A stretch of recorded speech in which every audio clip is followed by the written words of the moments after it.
One of Satan's primary objectives is to gain influence over our bodies, for he is deeply envious of us for having them. He forfeited that divine privilege, and his jealousy drives him to tempt us into actions that desecrate our souls and diminish our eternal potential. Addictions, whether to substances, harmful behaviors, or destructive habits, are among the ways he seeks to exert power over us, not just spiritually, but physically. The world often tells us that following Christ is restrictive, limiting what we can and cannot do. Yet many of the things Satan entices us toward, disguised as common social norms like do what makes you happy, live your truth, or go with the flow, are the very things that can take away our agency. Whether it's mindless doom scrolling on social media, needing coffee just to wake up in the morning, or relying on an evening drink to unwind from the day's stress, these habits, among many others, fit the very definition of addiction. When we fall into addiction, our brain undergoes changes that impair decision-making and impulse control, making it much harder to make rational choices as we normally would. Since Satan seeks to take away our agency, he knows that addiction is one of the most effective ways to do so.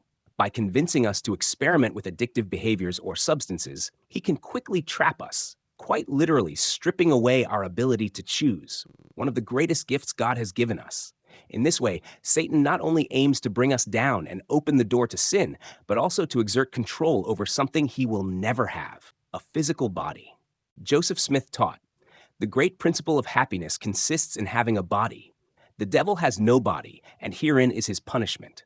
He is pleased when he can obtain the tabernacle of man, and when cast out by the Savior, he asks to go into a herd of swine, showing that he would prefer a swine's body to having none. The adversary is cunning and understands that having a body is essential to experiencing happiness. Because he lacks one, he cannot know true joy. He also knows that by restricting or diminishing our ability to exercise agency, he likewise limits our capacity for happiness, making us more like him. Thankfully, we are taught that our physical bodies make us more powerful than Satan. Joseph Smith stated, "All beings who have bodies have power over those who have not. The devil has no power over us only as we permit him.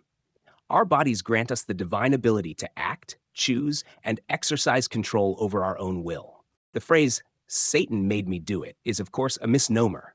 No matter how strongly temptation presses upon us, we can take comfort in knowing that we have bodies, and he does not, meaning we have no reason to fear him. You never need to worry that saying or doing something will somehow provoke Satan to retaliate and make your life harder. He would love for you to believe that, but it is nothing more than an empty, manipulative threat from a miserable being who will never experience the power you hold simply by inhabiting a physical body.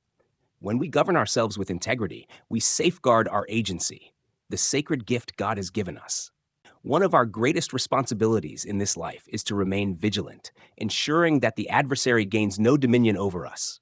He surrendered his first estate, and his ultimate desire is to see us forfeit our second, that we might share in his misery. But through conscious, righteous choice, we can deny him that victory and fully claim the divine power that comes with our mortal experience. Thank you for watching.